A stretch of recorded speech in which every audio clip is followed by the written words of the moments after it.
The mentally ill are more woke. If you've got more anxiety and depression, you will agree with the statement, America's a racist country, but you will also agree with a statement like Italians are racist, Chinese are racist. Hello and welcome to GB News America. My name is Stephen Edginton.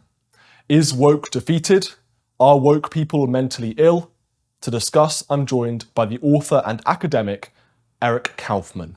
Have we gone past peak woke? We have, but I use the metaphor of a wavelet on a rising swell. So if you compare it with McCarthyism, 1953 just collapsed.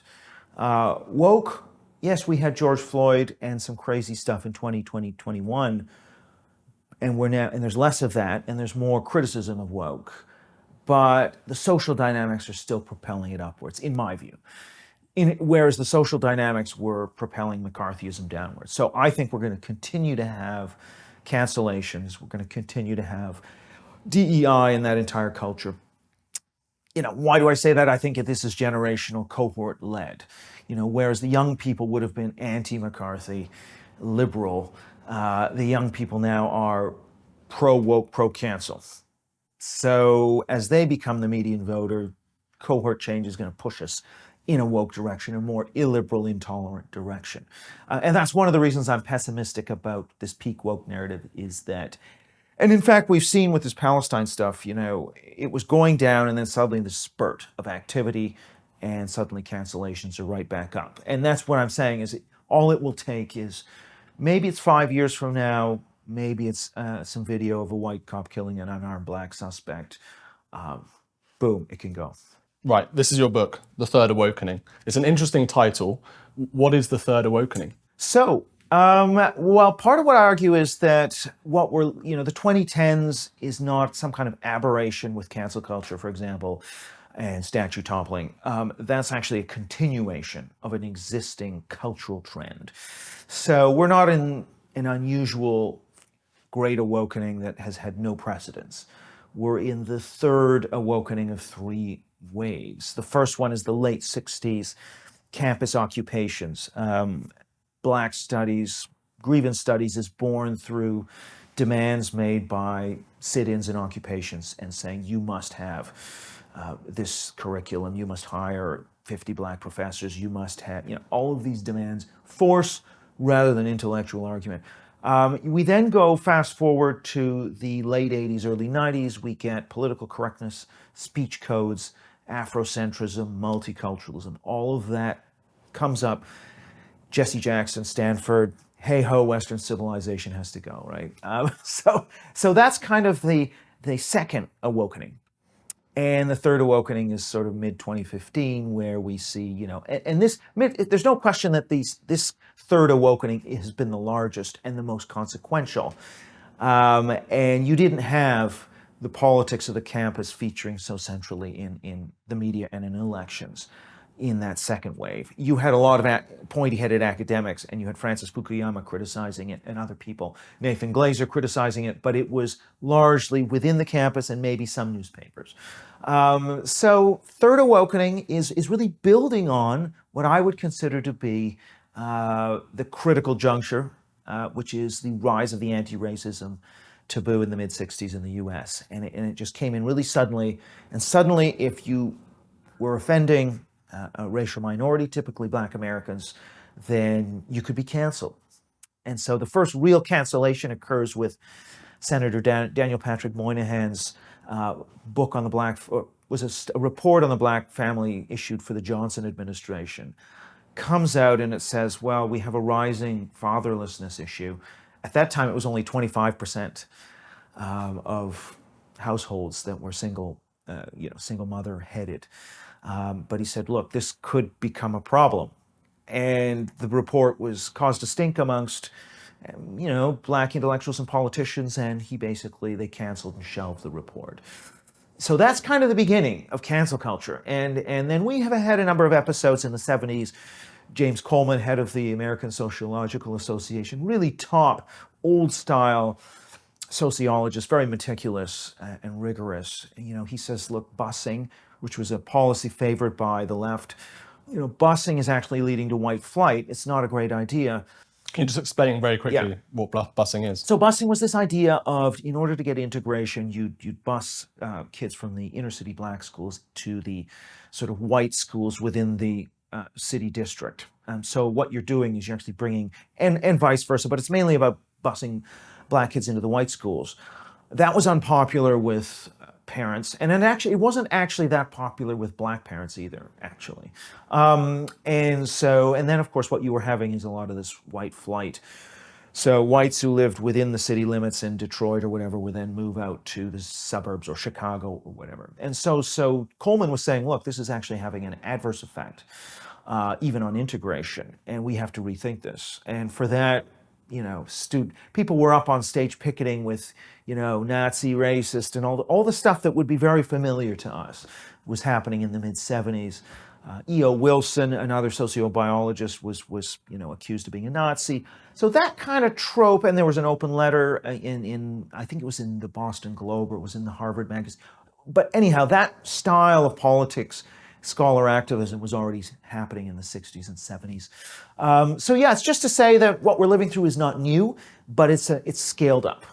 So this politics was happening in specified locales: Berkeley, New York City schools, the radical hotbeds. It was happening. Toronto District School Board in Canada, but that it was not fully in the bureaucracy. The third awakening is the most significant awakening. Right.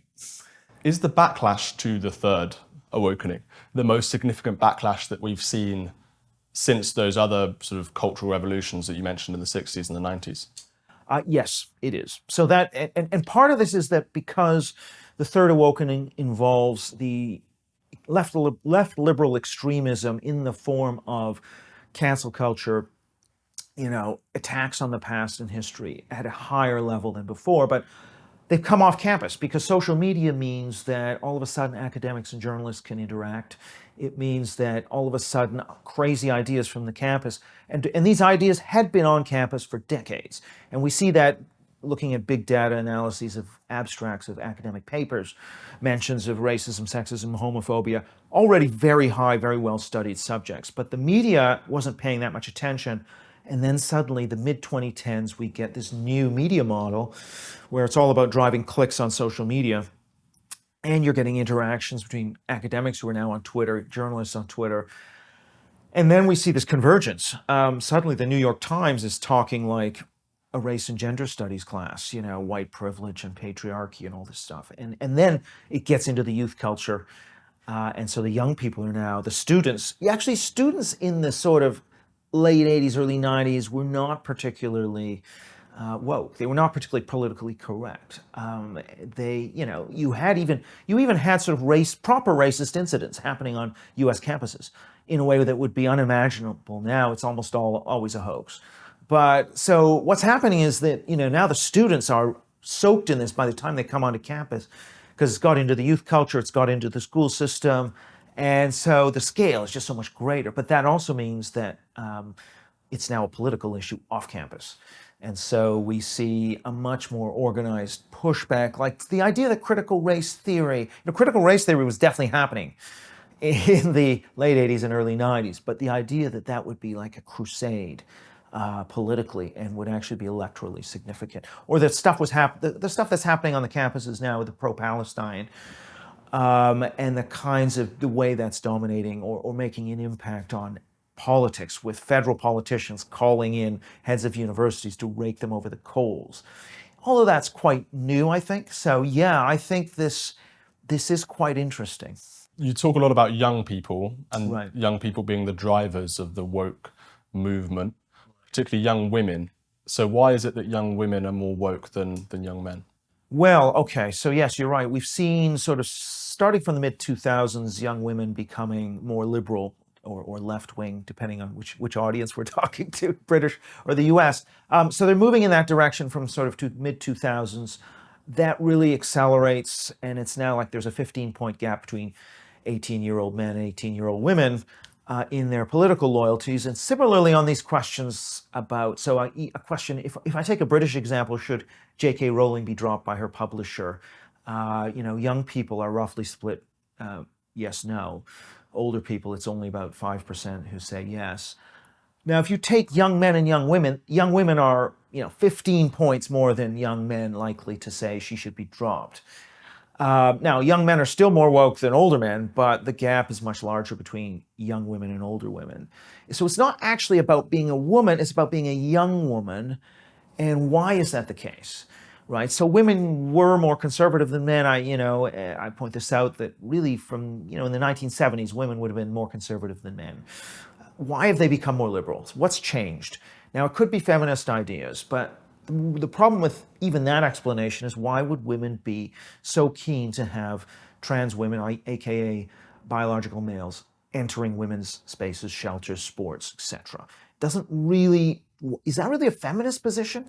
It's hard to say that it is. I would say what it is that the culture has kind of moved in this direction of extreme left liberalism, so you always have to be aiming at equal outcomes and emotional harm protection for those with the most oppression points, those who are seen as the most marginalized. You always got to have your empathy for whoever's constructed as the most marginalized. And so trans are seen as having more points than straight women, and therefore their needs are prioritized over women. And women go for that.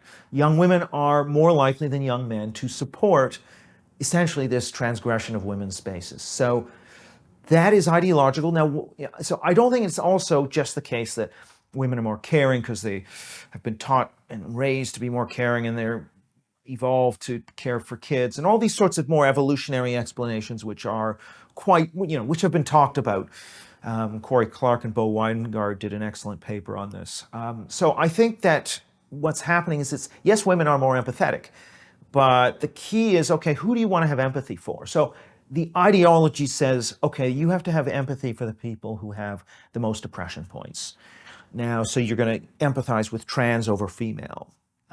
So it's not just empathy, you're empathizing with the trans women and you are withdrawing empathy from the straight women. So it's not about empathy, it's about who you're empathetic towards. And generally, whoever you're empathetic towards, you tend to get hostile towards the people who are seen as oppressing them. So maybe you're hostile towards gender-critical feminists for oppressing the trans activists, for example.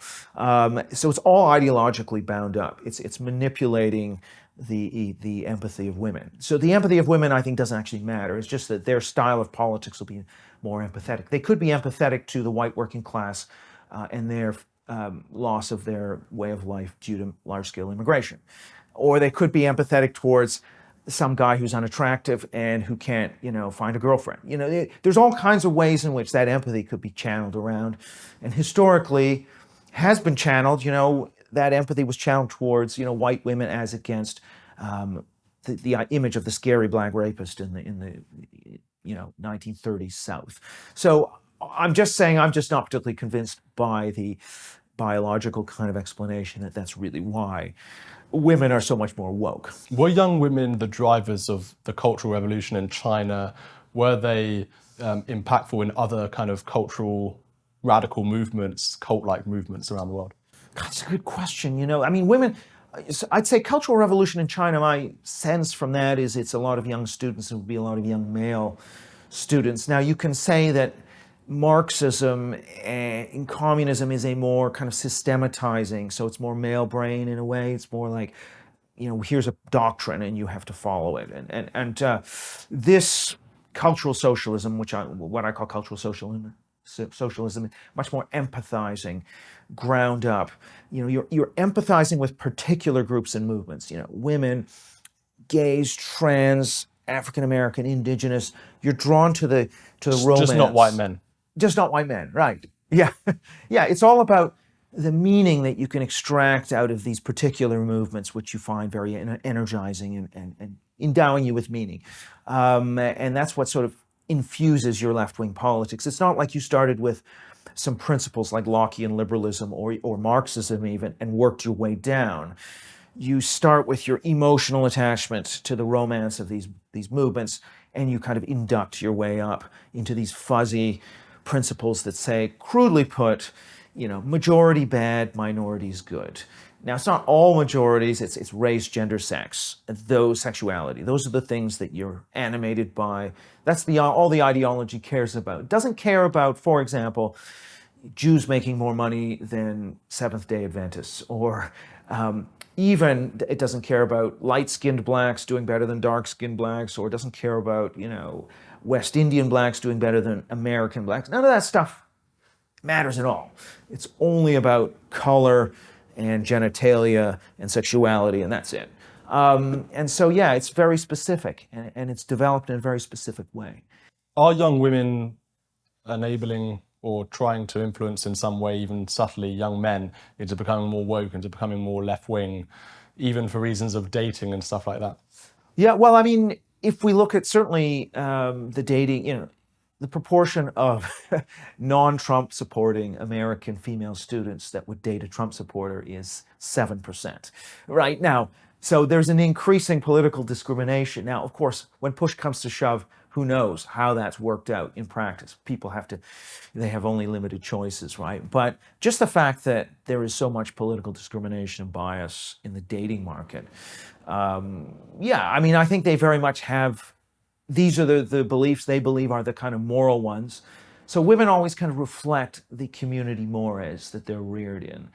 They're not as much contrarians. So men are more contrarian. And I think that's another thing. So women are they're reflecting back this ambient morality that's in the schools, it's on their social media, influencers, celebrities, and that's what they think it means to be a good person, so they're going to stick with that.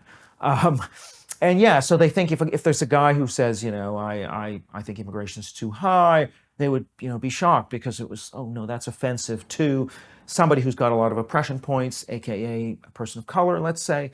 You can't say that. That's terrible. You're a bad person. So that's kind of the logic. But it's very emotional. It's all about, majority bad, minority good. You always have to be on the side of people who have got more oppression points around the race, gender, sexual orientation, Holy Trinity. So that's kind of how they're shaped, and of course that shapes their dating preferences and biases as well. Is this young people being left-wing an Anglo phenomenon? When you look at France, Poland recently had elections where most young people voted for the Confederacja, which is like their right-wing party. In Germany, there's been nightclubs where people are singing anti-immigration songs and the police are getting involved. In France, again, as I said, the populist movements there are quite popular among the young. So is this an Anglo phenomenon?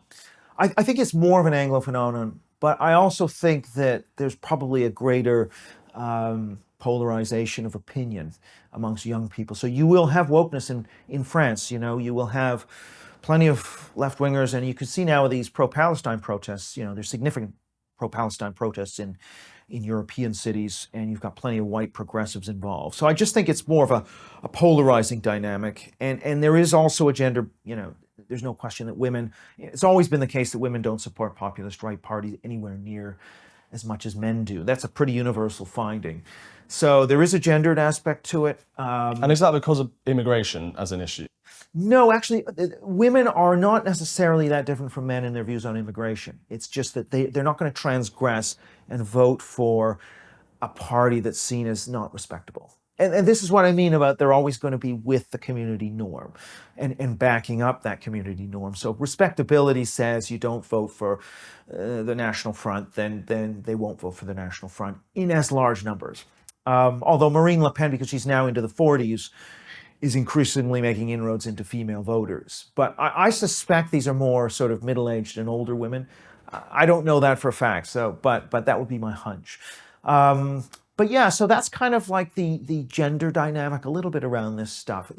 Now, it is the case that in the Anglo societies, Britain has the most extreme age gradation where the young people are the most different from old.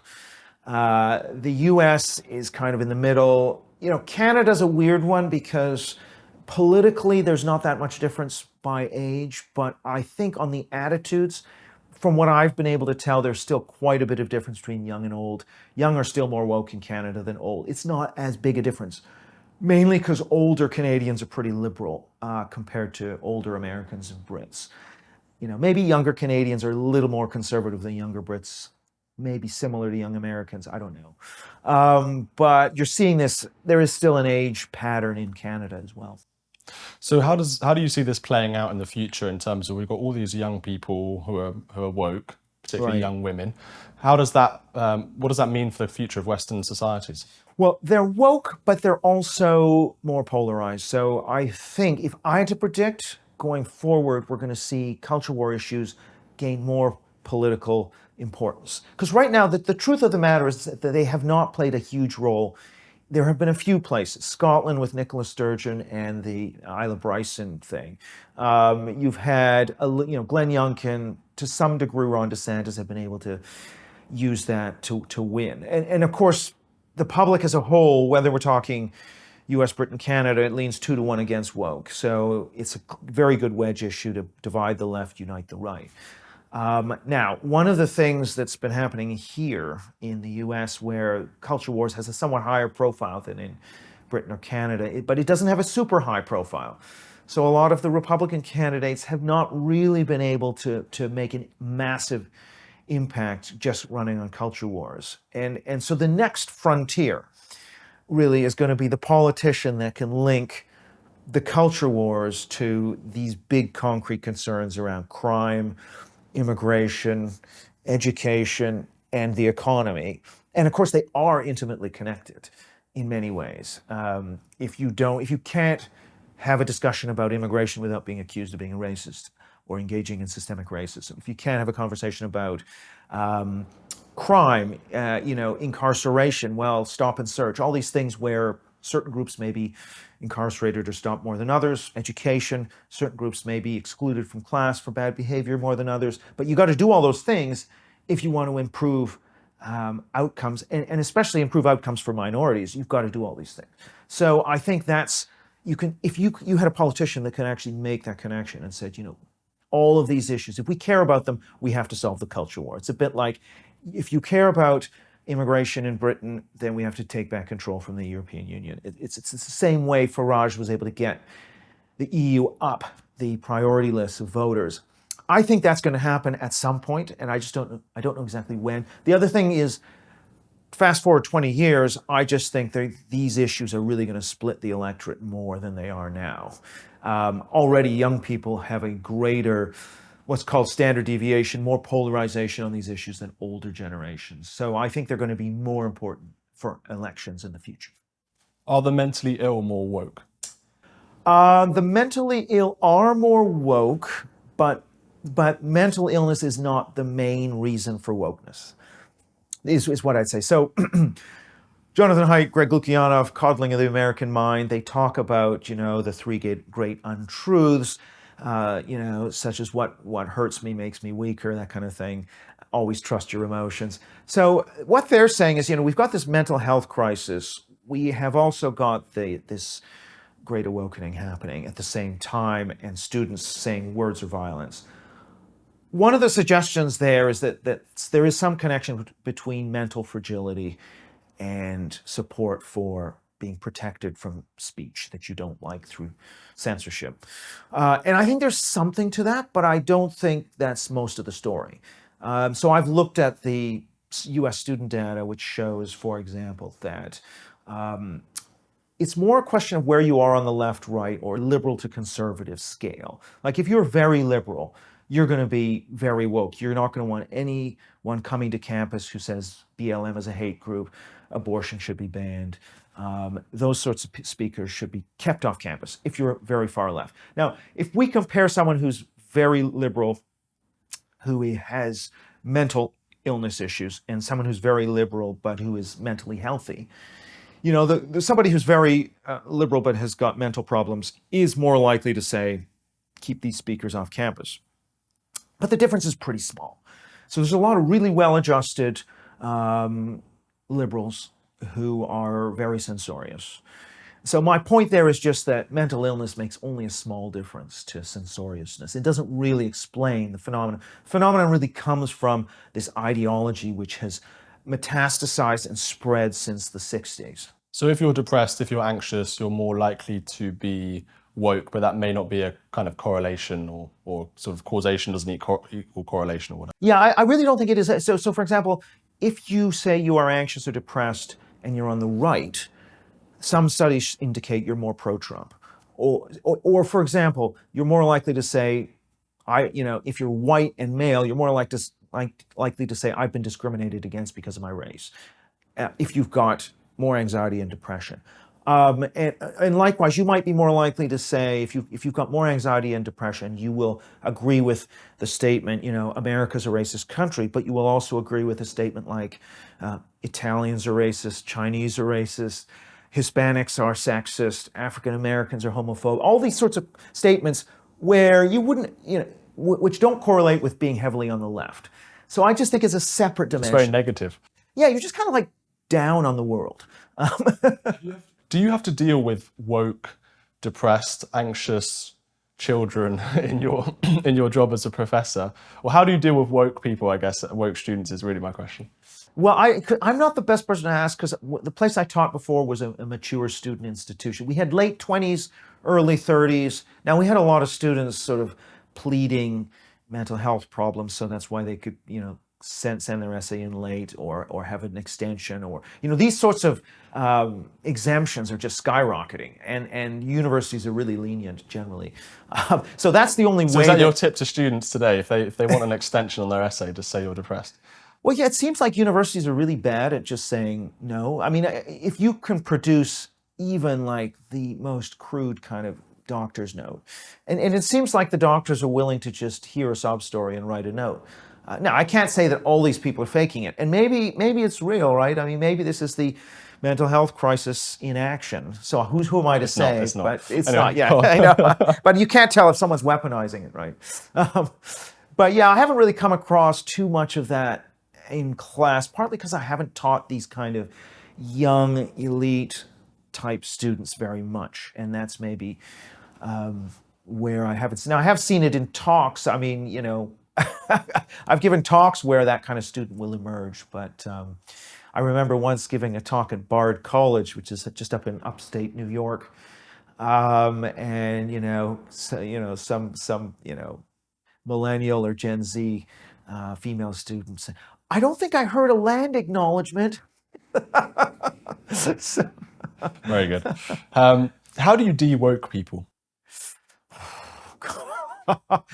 That's a tough question. I mean, John McWhorter would say there's no point. You're not going to reach those people. You can only try and reach the soft left, somewhat sensible left, people who kind of are. There's no hope for them. I don't know if there's no hope for them, but you often, if you meet woke people who have kind of had a Damascene conversion, right? It's this something will have triggered it. Like they were woke and then they saw something, some excess, and then they pulled back. And it takes something emotional to not, knock people out of it. It's like if you are a Scientologist or if you're in a cult, what's going to bring you out? It's very hard to talk them down. I mean, I can certainly say, tell you how to win an argument, but that's not particularly challenging anyway. The issue is how do you kind of emotionally make that connection, and that's quite tricky. Is it a status thing? Because young people are very status conscious. They see these ideas, and you talk about women being more likely to support mainstream ideas that are in the sort of Overton window of debate. Is it something to do with, how do we change the kind of status levels of woke ideas versus anti-woke ideas or something like that? Right. Well, I mean, the thing is that my argument around this whole Rob Henderson kind of luxury beliefs, or any of the arguments that say this is about status, is that I think the status comes after a set of values have been elevated. So in this country, in about 1890, temperance views had high status. Anti-immigration views had high status. And were propounded by all the leading institutions because they had eugenics had high status. So the status beliefs do change over time. So temperance lost a lot of prestige between 1890 and the 1920s. And likewise, so what happens is you get these beliefs which are led by an intellectual avant-garde. They're installed as prestigious. And then all the institutions and the elites will herd towards what's prestigious. When they lose prestige, okay, now maybe DEI has lost a bit of prestige and the companies are running away from it a certain amount.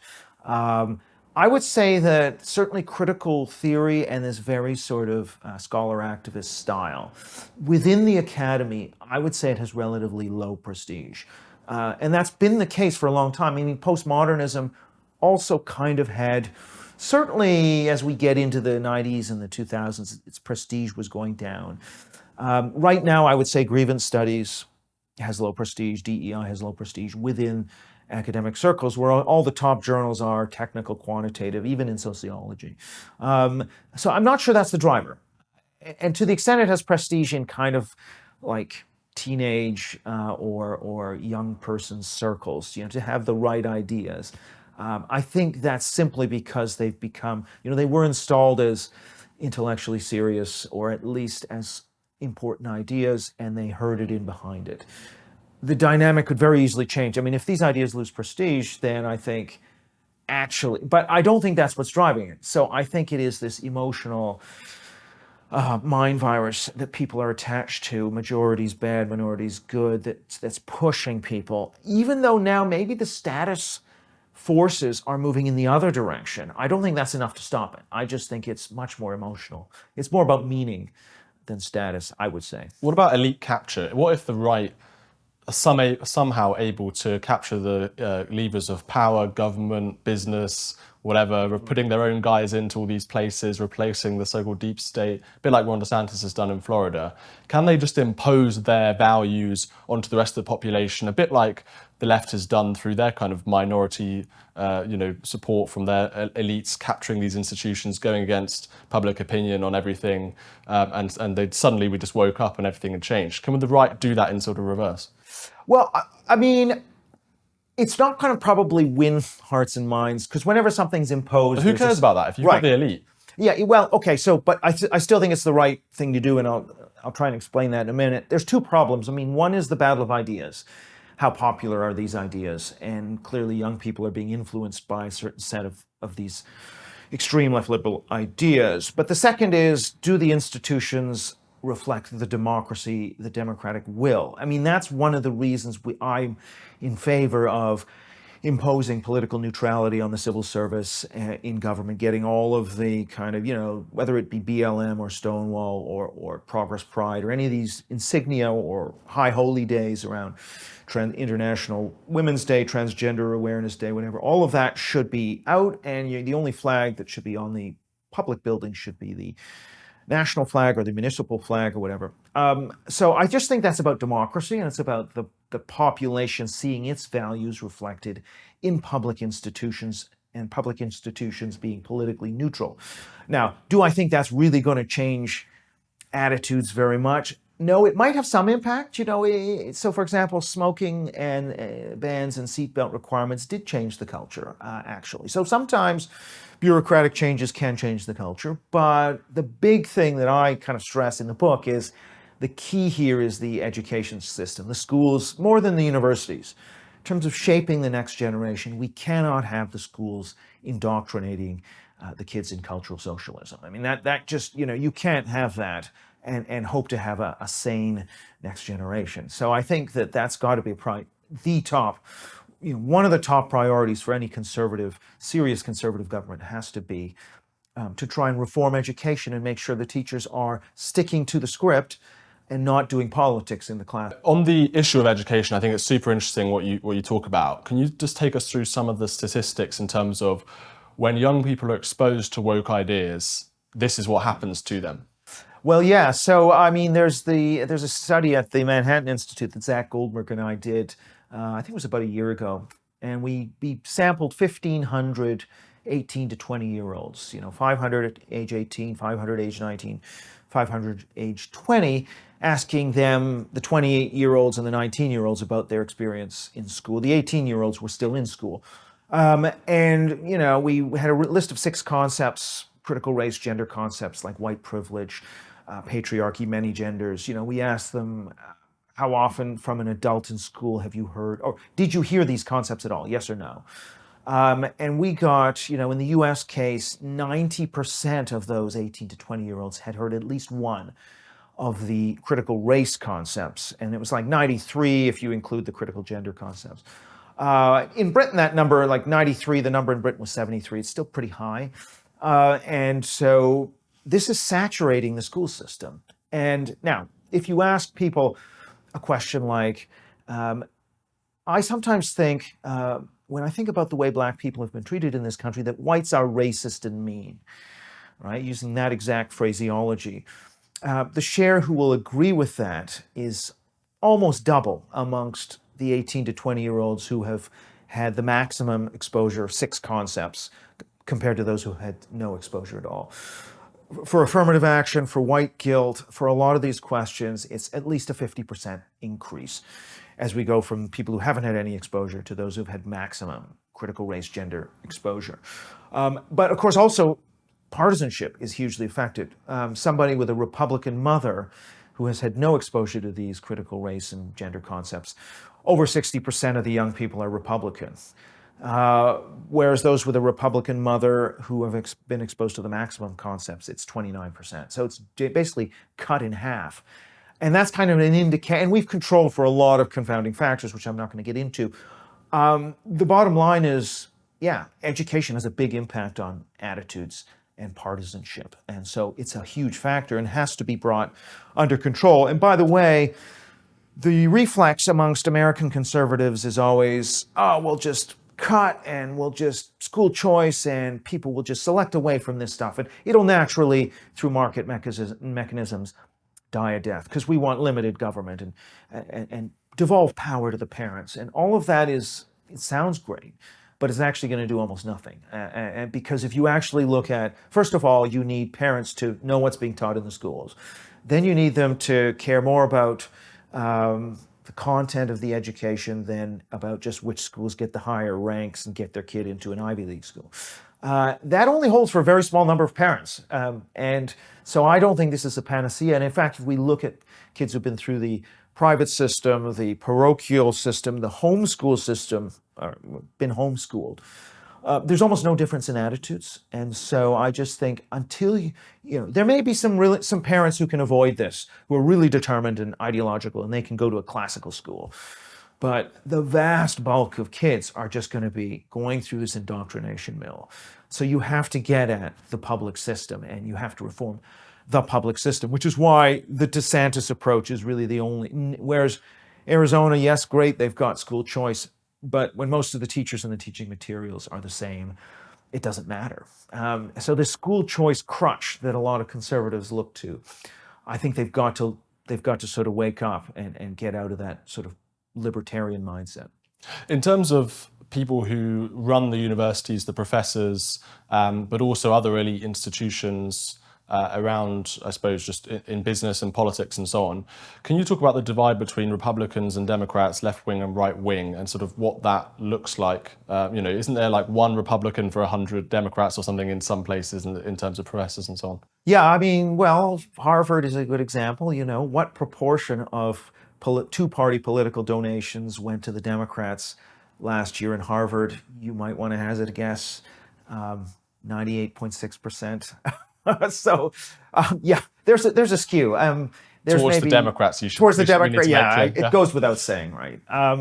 So there's an extreme skew. Now that's political donations, but even if you take political affiliation, the Harvard Crimson Survey would show like maybe a couple of percent are Republican, and across the surveys I've done in academia, I'm getting like 5% perhaps being Republican among social scientists and humanities professors in the top, 100 institutions in the US. Or Britain, it might be a little higher, it might be towards 5 to 10% in Britain, but it's still pretty low.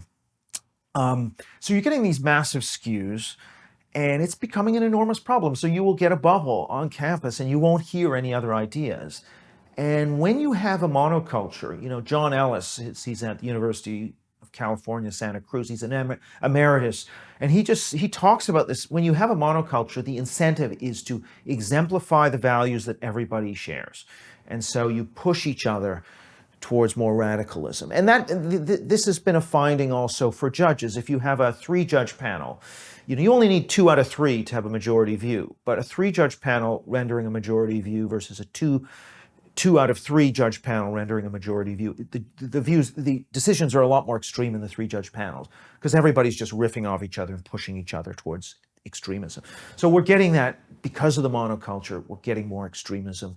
But the faculty opinion, I was just, one of the things you can see just in the last few days, the Columbia University faculty voted 65% to 28.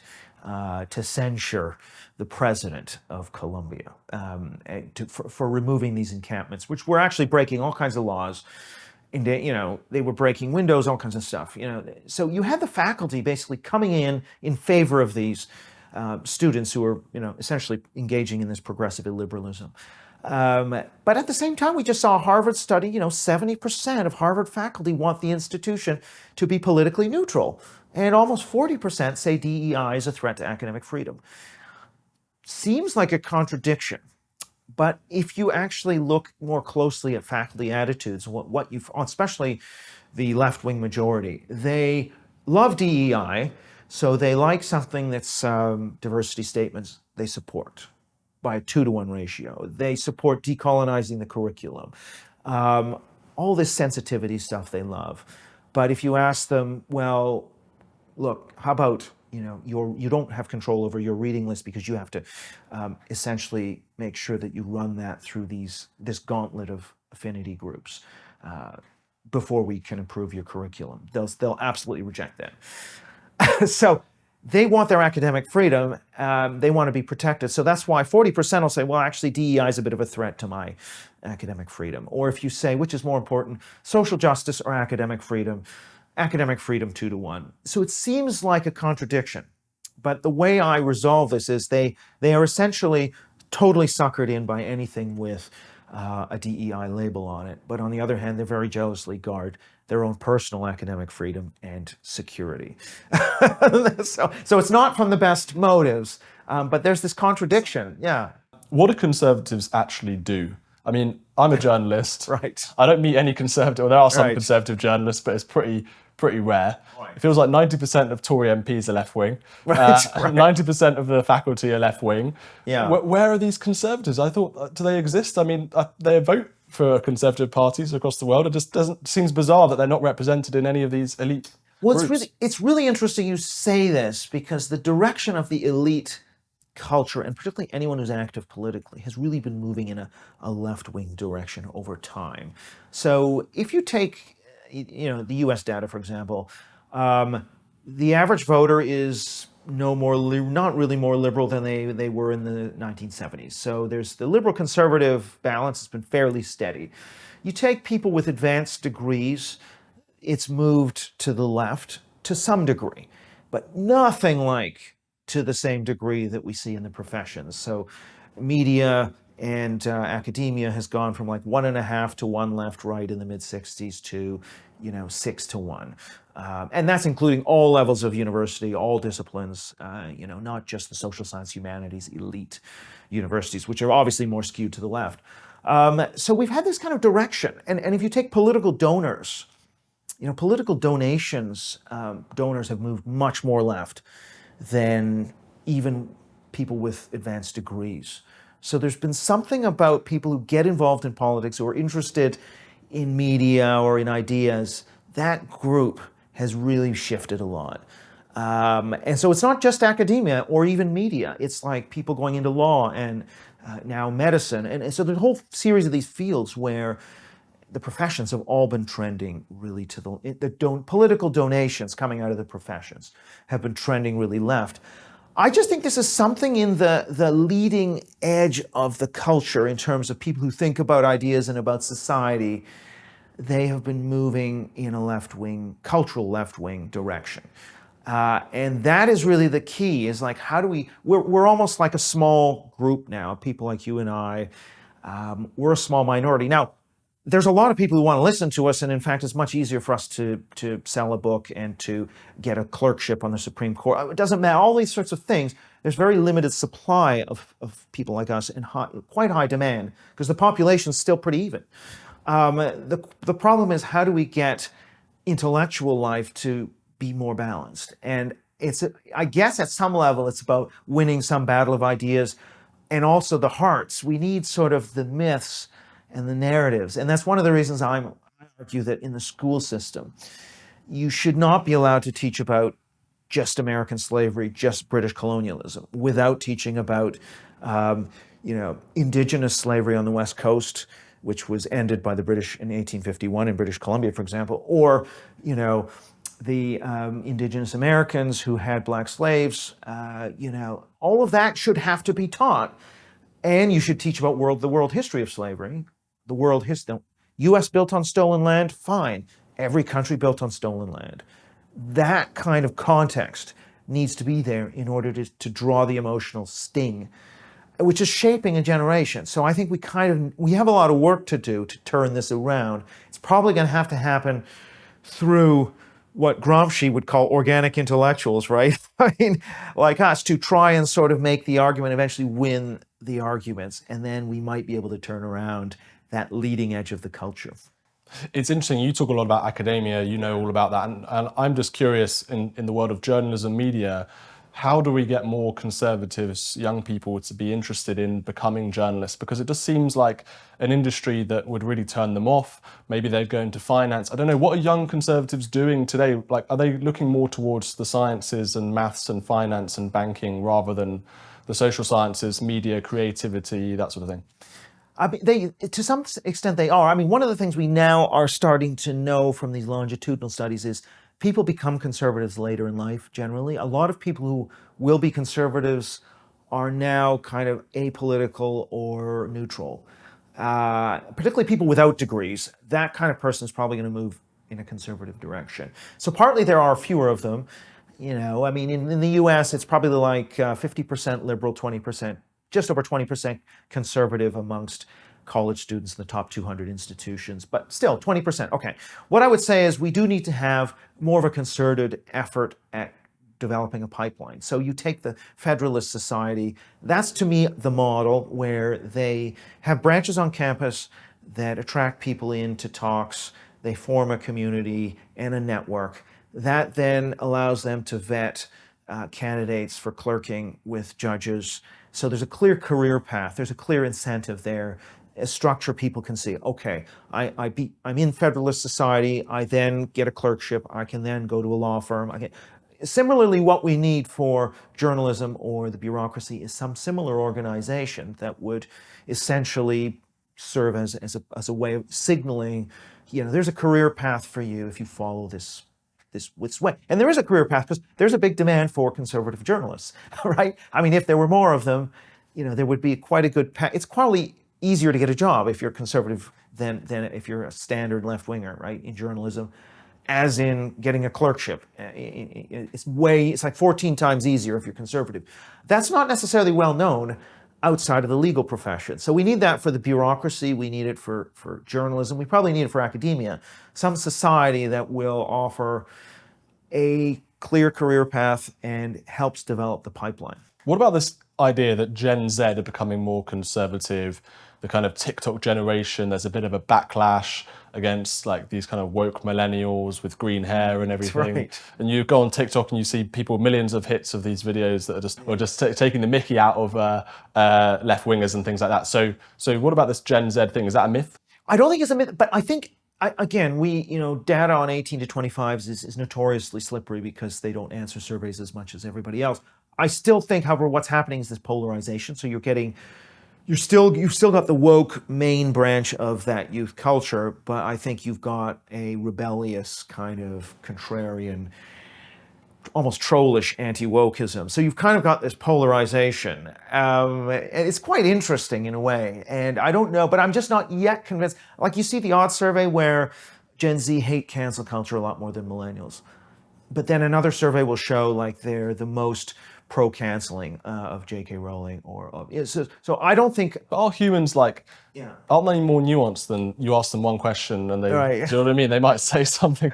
What about Trump as well? Like, what are the attitudes towards Trump among young people? Well, here again, we've had very disparate results. Some polls show the young people are more Trumpy than we thought, but others don't. And it's very hard for me to know. I mean, I'm still...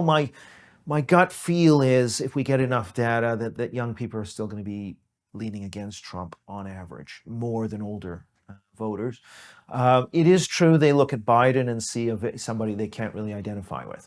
So, and Trump seems more vital. And maybe to the extent they've been living, they're always more thermostatic, like young people will vote against whoever is there to some degree. So like in Canada, A lot of young people are voting Conservative. They've had Justin Trudeau in there for 8 years.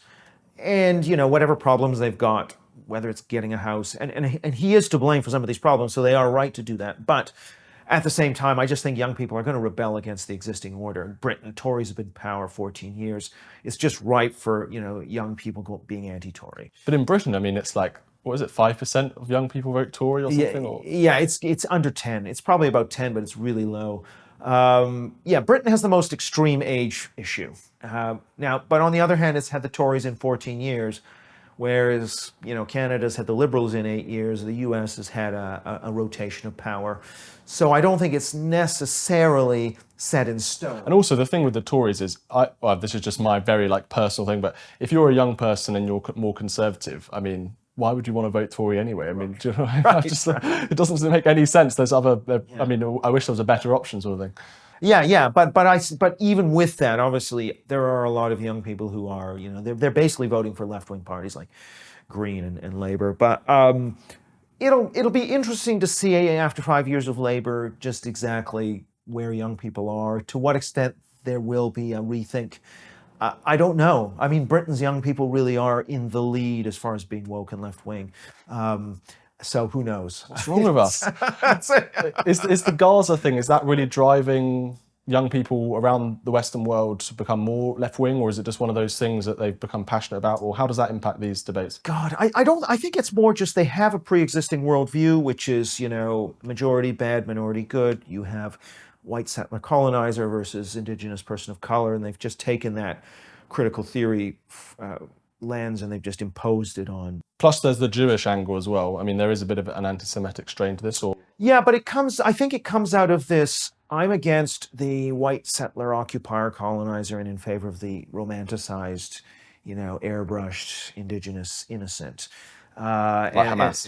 Exactly. Palestinians, so there's this haze around, the innocent colonizer, yes, they have a right to resist, and okay, they may have done some raping and throat slitting. I don't think it on its own is changing much. I just think it's just, you've got a woke young generation, and they sort of are more drawn to Hamas, or they're more drawn to the Palestinians, and so Hamas, they may not make the distinctions, they don't know anything about the detail of the region. And so they wouldn't know that Hamas is Islamist, for example, and that they basically booted out the somewhat more, or at least more secular Arab nationalists who used to be there under the PLO. But, so they don't know any of that nuance. It's just, those are the good guys, those are the bad guys. And that's kind of what I say in the book, where I make put a lot of emphasis on this fuzzy emotionality. Like, I feel a positive emotion towards these people and a negative towards these people. And that's it. You don't have to have systems of thought and, it's postmodern neo-Marxism, blah, blah, blah. I think all of that is just a rationalization of these emotions that are driving. As Haidt would say, the elephant, which is your unconscious, which is driving you, and the rider is your conscious, and you're telling yourself a story about why you're going in a direction. But that's not actually why you're going in the direction. So your message of the book is we're going to be talking lots more about these issues, these cultural issues, as we move on. They're going to become more political, more important in political elections and things like that. And get ready for more books from Eric Kaufmann and people like you. Yeah. I mean, I don't know how much more I will necessarily have to write on this, but I would say... The fourth awakening, that could be... Yeah. Well, I think there will be a fourth awakening until the sort of... until the underlying structure. It's a bit like you have a pious Islamic society and you're going to have waves of fundamentalism coming out of that. And if you have a pious a society that's based on kind of the race taboo and this left liberalism as your belief system, then you're going to be subject to these waves of emotional fervor from time to time. I think we're going to continue to see that. Until we actually start to unpick these sacred values around the anti-race, racism, sexism, transphobia, those are norms. They should remain norms, but they can't be these unbounded, there's no guardrails around the expansion of the sacredness that comes out of these taboos. So I think taboos which key into our disgust reflexes really are not a productive thing to have in politics. The interesting thing about the tone of your work is, although the content is incredibly pessimistic and depressing, Right. your tone seems quite optimistic and sort of, I don't know, the happy warrior, as it were. So why aren't you sort of crying yourself to sleep every night and think, oh, or, you know, doing a Peter Hitchens and saying everything's over? Well, I think there's a lot of things we can do in a liberal democracy, mobilizing. So, for example, this idea of reforming institution. We've only just started.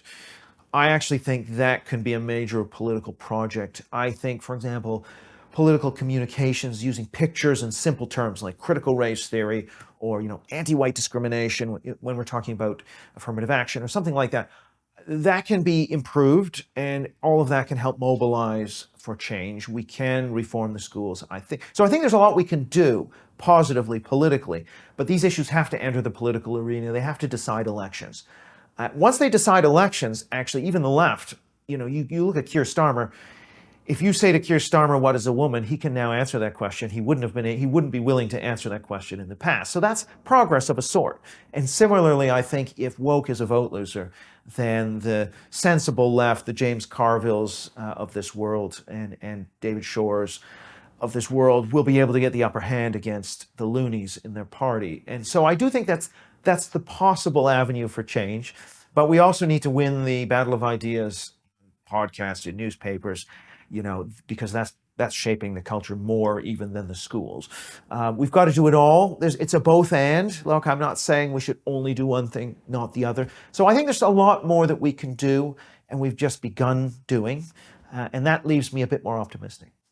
It's interesting you talk about Keir Starmer, because if for Americans watching, he's the Right. leader of the Labour Party, and he's actually been fairly, I would say, conservative on some of these woke issues. I mean, if you look at, as you say, the trans stuff, he's kind of shifted a little bit, but not even just on the woke stuff, even immigration, he talks about, we need to control our borders and so on. So I think he understands clearly that the public aren't necessarily with these kind of ultra woke young people. He very much gets that, and he very much wants to try and keep that faction. Well, let's face it, a lot of labor activists have those views, and those views matter a lot to them, and he's trying to keep them at bay. Now, what he does once he's in power, this race equality thing that he's talked about, if every company's got to now have tick boxes for how many women and minorities, if he goes down that route, then he's essentially going to be allowing them to have what they want. And that's what I think is probably going to happen. But at least papers like yours are going to be raising the alarm, and it's making him pay a cost for that, which is, I think, important. Thank you so much, Eric Kaufmann, for joining us. Thanks, Stephen.